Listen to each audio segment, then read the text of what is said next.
Hey everybody, Scott Ferguson here.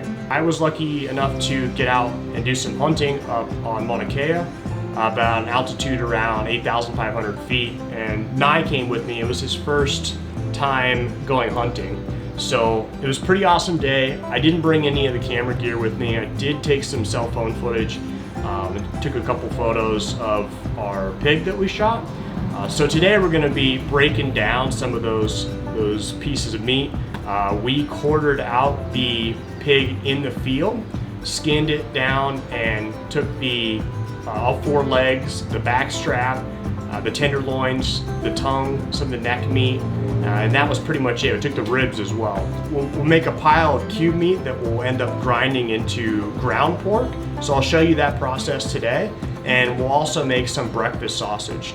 I've basically been using these fillet knives. You want a knife that's got some flex to it, but it's also very sharp, so you can get around bones without having to saw. I just picked these up at a local fishing store, so it works pretty well. They weren't too expensive. I think I paid $40 for 3 of them. So I came with a 3-piece set, not too bad. First thing we'll do is basically just clean up some of this meat, cut off some of the sinew and connective tissue that we wouldn't want to eat. Same with the silver skin. When I'm cubing meat for the grind pile, I'm basically going for 1-inch cubes or so. What we'll do is we'll pop these in the freezer once we get everything cubed up. That'll allow them to get nice and cold, which will help us when we start grinding meat. If you don't have everything super cold when you start grinding, the fat that you're adding into the meat will start to render out because of the friction produced by the grinder itself.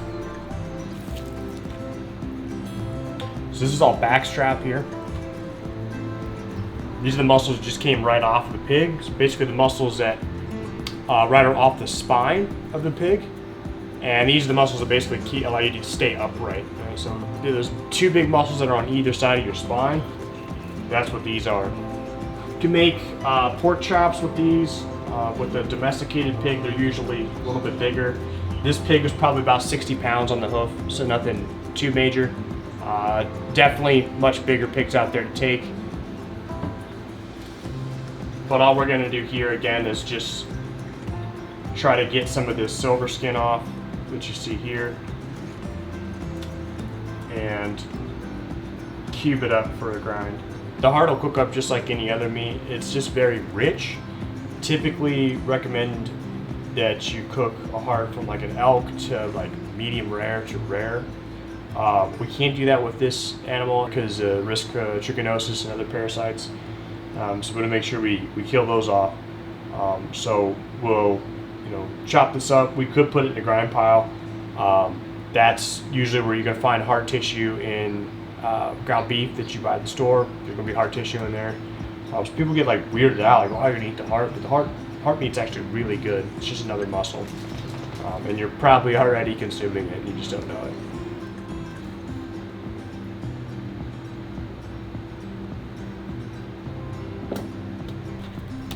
One thing I will emphasize is the difference between domesticated pig and wild pig. One thing you'll really notice is that it doesn't cook up or taste near the same as domesticated pig.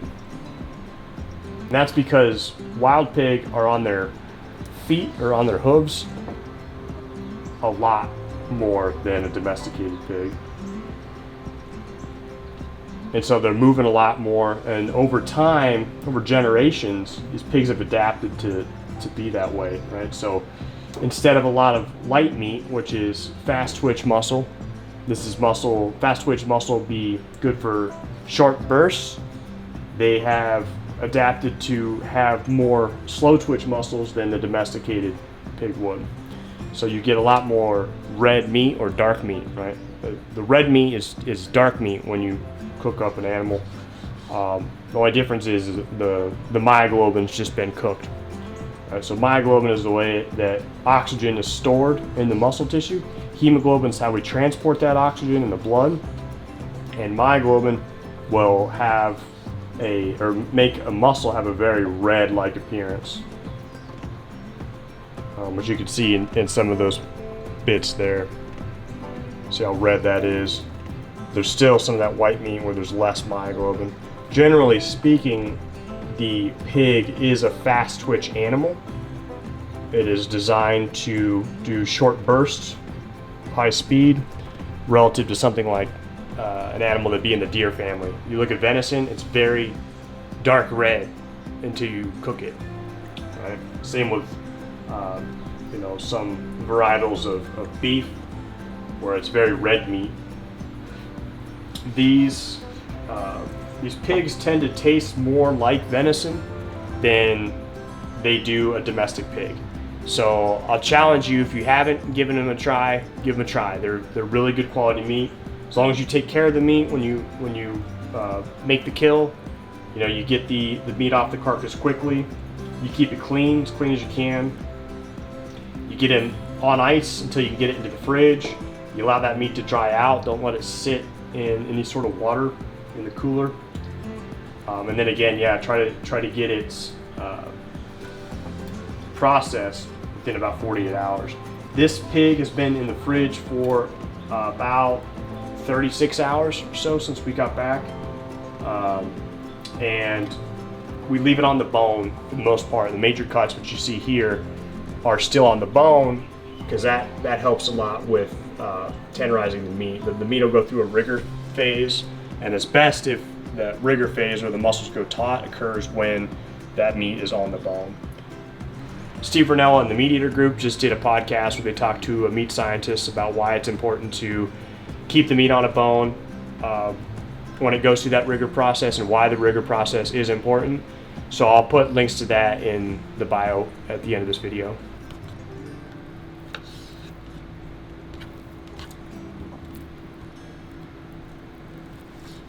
Some of this meat we'll use for just regular old ground pork. Because it is from a wild boar, they do not have a whole lot of body fat relative to a domestic boar or domestic pig. We will add some pork fat in that I picked up from a local butcher here that butchers domesticated cattle. So because it's so lean, it will dry out very quickly unless you add some fat back into it.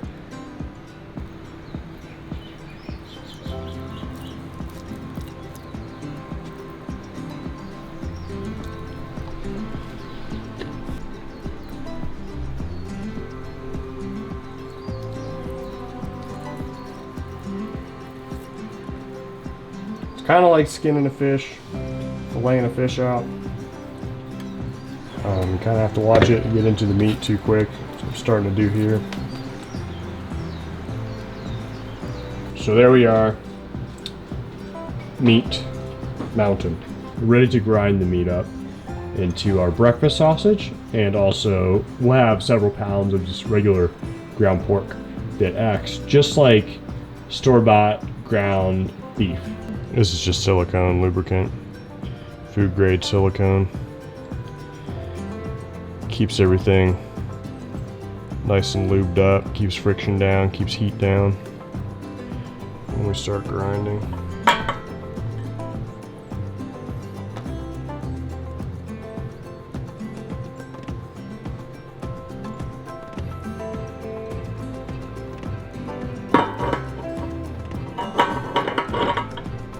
And we'll put all these components that are gonna touch the meat, we'll put it in the freezer. Let's get it like super cold.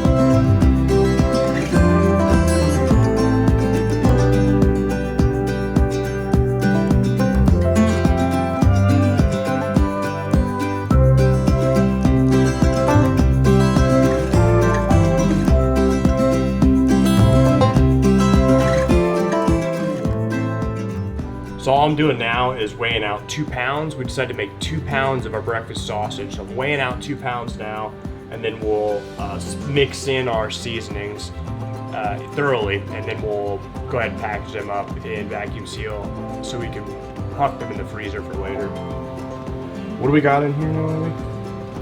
Thyme, rosemary, sage, a little bit of cayenne, a little bit of crushed red pepper, kosher salt, black pepper. I think that was everything. I'll make sure to put this recipe in the bio. It's so cold on my hands. Yeah, I gotta make those giant meatballs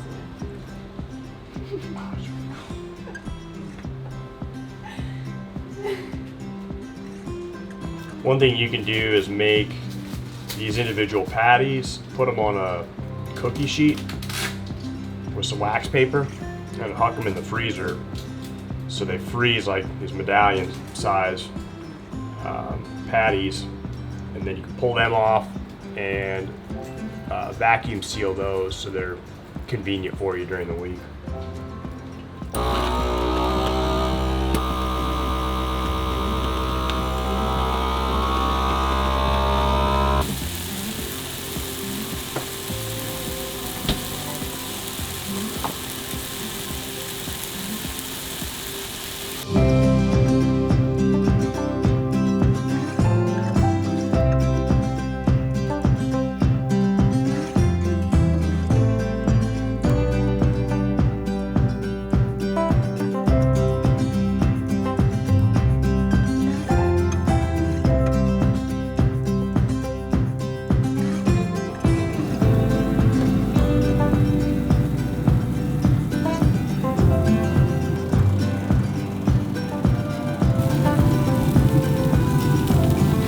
If you like this video, make sure you hit that subscribe button and leave us a like.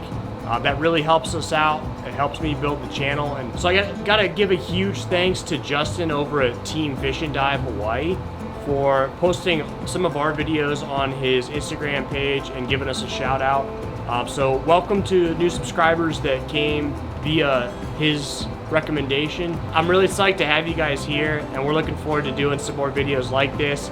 And I'm hoping to get up there in the mountains and actually video some of the hunts that we get on. So if you like that type of content, make sure you let us know what you're looking for exactly in the comments. Thanks again for watching, and we'll see you guys next time. Which I need like a sign off.